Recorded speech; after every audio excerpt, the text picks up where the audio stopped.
Shalom sahabat sumbu yang saya kasihi di dalam Tuhan Yesus Kristus. Saat ini kita akan mendengarkan firman Tuhan, yaitu yang terambil di dalam 1 Korintus pasal 11 ayat 23 sampai 25 berbunyi demikian.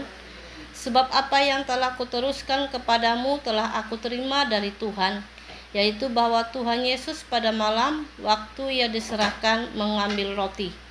Dan sesudah itu ia mengucap syukur atasnya, ia memecah-mecahkannya dan berkata, "Inilah tubuhku yang diserahkan bagi kamu, perbuatlah ini menjadi peringatan akan aku."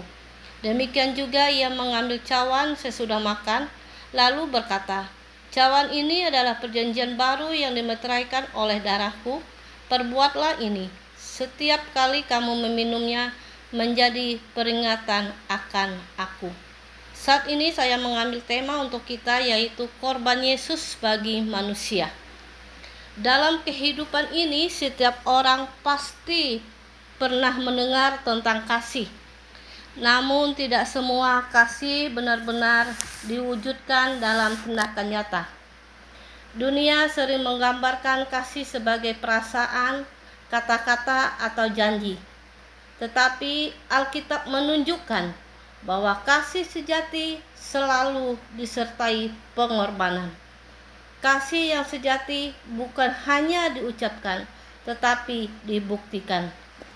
Melalui 1 Korintus pasal 11 ayat 23 sampai 25, Paulus menyampaikan kembali apa yang ia terima dari Yesus Kristus tentang perjamuan kudus.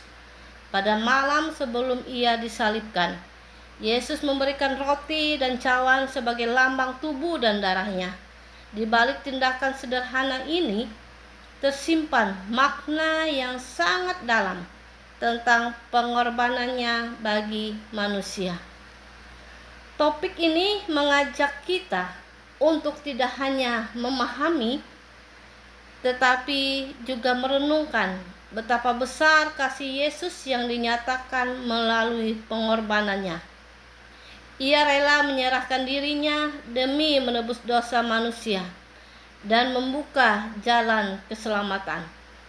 Oleh karena itu, melalui firman ini, kita akan melihat lebih dalam arti dari korban Yesus dan bagaimana seharusnya kita merespon kasih-Nya dalam kehidupan sehari-hari. Pendengar sumbu yang saya kasihi di dalam Tuhan Yesus Kristus, Yesus tidak datang ke dunia tanpa tujuan.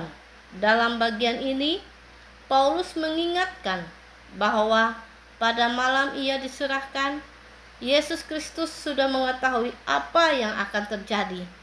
Ia tahu penderitaan, penghinaan, bahkan kematian yang akan ia alami. Namun, ia tetap memilih untuk melangkah maju. Ini menunjukkan bahwa pengorbanannya bukan kecelakaan, tetapi keputusan penuh kasih. Seringkali kita berpikir bahwa kasih itu hanya terlihat dari kata-kata, tetapi Yesus membuktikan kasih melalui tindakan. Ia tidak mundur walaupun tahu harga yang harus dibayar sangat mahal.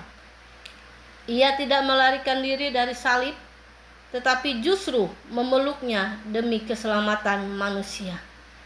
Kasih sejati memang menuntut pengorbanan. Melalui hal ini, kita diajak untuk belajar taat seperti Yesus. Dalam hidup, kita juga menghadapi pilihan-pilihan sulit. Kadang kita tahu apa yang benar, tetapi ragu untuk melakukannya. Renungan ini mengingatkan kita bahwa ketaatan kepada Tuhan, walau berat, selalu membawa kebaikan yang lebih besar. Ketika Yesus berkata, "Inilah tubuhku yang diserahkan bagi kamu," ia sedang menunjukkan betapa besar kasih-Nya kepada manusia. Tubuhnya diberikan sepenuhnya tanpa sisa. Ia rela mengalami penderitaan fisik yang luar biasa demi menebus dosa kita. Ini bukan sekedar simbol, tetapi realitas pengorbanan yang nyata. Akhirnya marilah kita terus mengingat dan menghargai korban Yesus setiap hari. Biarlah kasih-Nya menjadi kekuatan dalam hidup kita untuk tetap setia. Bahkan di tengah tantangan, jadikan hidup kita sebagai persembahan yang hidup bagi Tuhan. Sehingga melalui kita, orang lain juga dapat melihat dan merasakan kasih Kristus yang nyata. Amin. Tuhan Yesus memberkati.